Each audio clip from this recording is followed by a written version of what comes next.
Chicago, like most big cities, has its fair share of unsolved crime. And in most of these cases, somebody saw or heard something. It could be a suspicious person, a car driving away from the scene, or simply overhearing somebody talking about the case. With your help, we can put these criminals behind bars where they belong.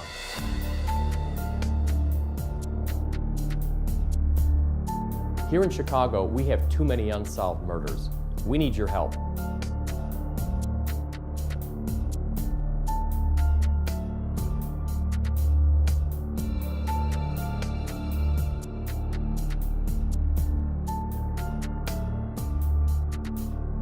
In these cases, the police department is only as strong as the citizens that get involved.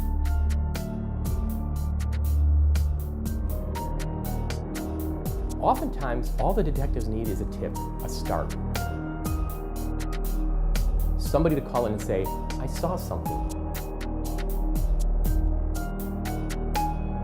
Any little information that you know can be the impetus to solve the entire case.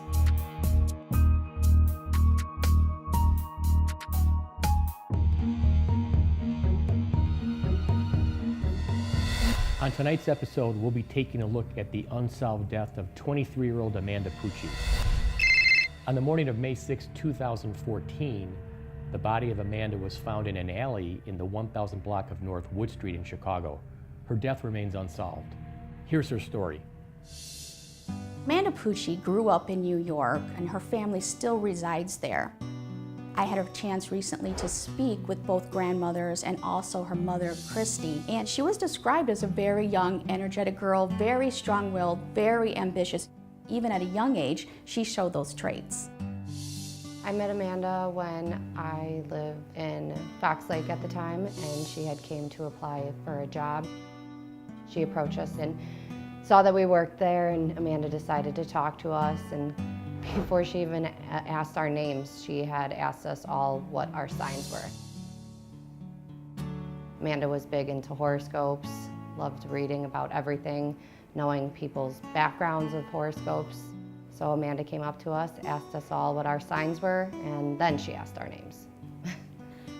She was very just interested in getting to know people in general, and that's where she developed a lot more of her qualities, where she would be helpful to others, very nice, and a very kind person. Amanda used to always tell us every day that things were going to happen or this was going to happen. When I first met Amanda, she actually told me that she is an Aries and I am a Libra. And Amanda told me that Aries and Libra females will go of two ways. They will either be best friends or they won't like each other at all. And Amanda and I soon learned that we became inseparable. Amanda's mother, Christy, was very instrumental in Amanda's life growing up, but also her grandmothers, Carol and Karen, were also very instrumental in raising Amanda. She loved to spend the night at her grandmother's house. She loved to be in the forest, hiking, loving nature, and she also loved to find animals that often roamed in the forest.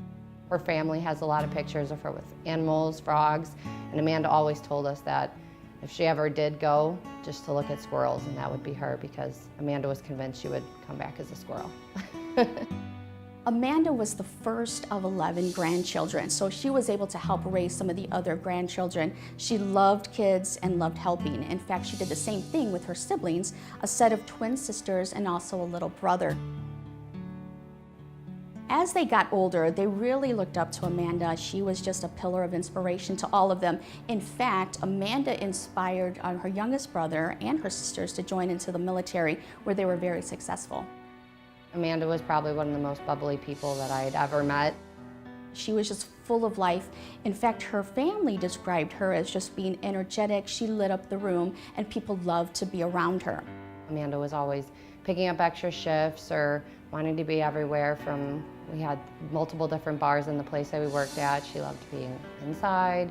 We had a tiki bar, we had a club upstairs. Amanda was always trying to find something to do just to keep busy. In New York, she started attending a college locally and she took an interest in liberal arts. Once she left New York and came to Chicago, her dream was to continue schooling and also continue the liberal arts field. Amanda was originally from New York and was living in nearby Fox Lake. She was a hardworking young woman and only 23 years old when she passed away under mysterious circumstances. Amanda was a young girl who moved to Chicago from New York. She was in her 20s. She was in the prime of her life. She was living with her boyfriend. They were making plans to get married and starting their life here in Chicago. Amanda one night went out with her girlfriend. They were out at a local establishment called the Evil Olive in Wicker Park.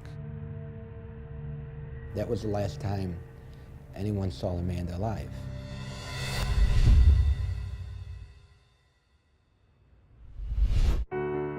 Have you been in an accident? Have you been the victim of discrimination or had your rights violated? Have you been injured? If so, the lawyers at Hale Law would love to talk to you. We offer a free consultation. Call me, Andy Hale, 312-870-6926. 312-870-6926. I look forward to talking with you about your case.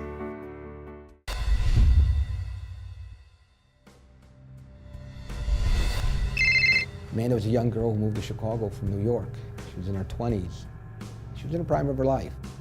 She was living with her boyfriend. They were making plans to get married and starting their life here in Chicago.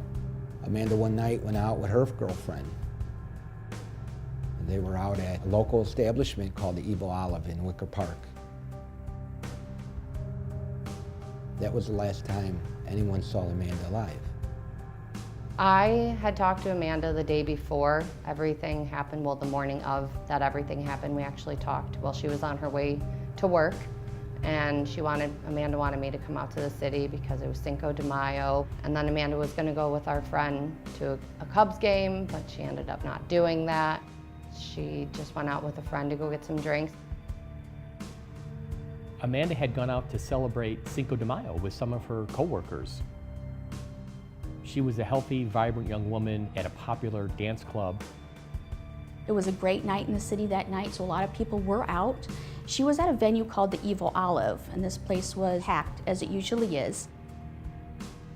Amanda was seen in some surveillance photos and videos. She was having a good time, celebrating with her friends.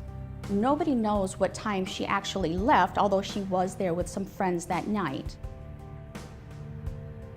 Nobody was quite sure what had happened to her because nobody's seen anything prior, anything that would indicate that she was in any trouble or that she even wanted to leave the Evil Olive. This was the last place she was seen alive.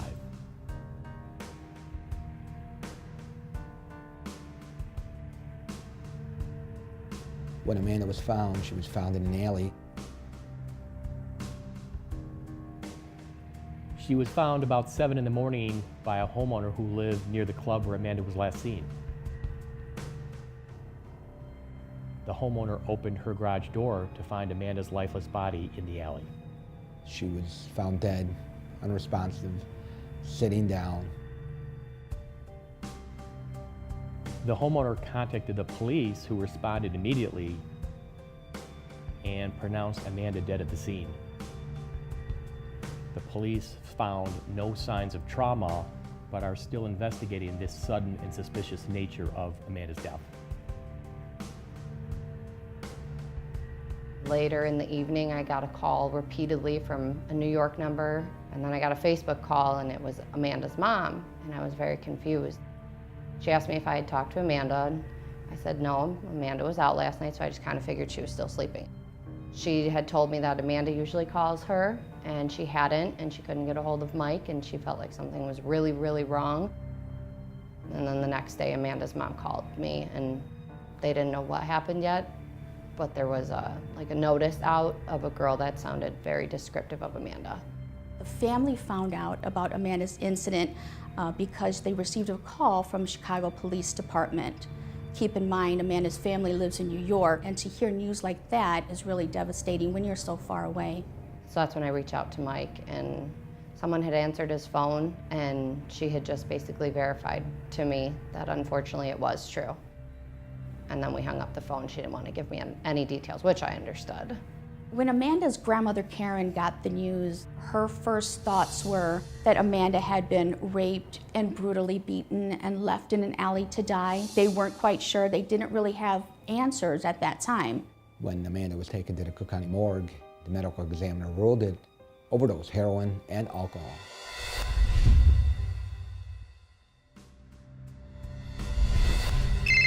Amanda was a young girl who moved to Chicago from New York. She was in her 20s. She was in the prime of her life. She was living with her boyfriend. They were making plans to get married and starting her life here in Chicago. Amanda one night went out with her girlfriend.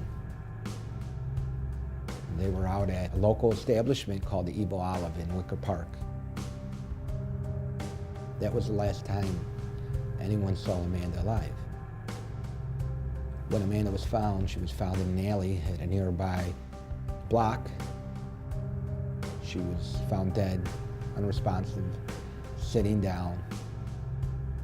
When Amanda was taken to the Cook County morgue, the medical examiner ruled it overdose, heroin, and alcohol. When they received the autopsy report, the family did find out that there were some drugs in Amanda's system. Amanda was not known to use any drugs. She had somebody that was very close to her that was affected by drugs, and that made her dislike drugs even more. So the family is very confused on why there would be drugs in Amanda's system. This is something that was not like her, not in her personality at all. Hearing that Amanda had passed was probably one of the hardest things to go through.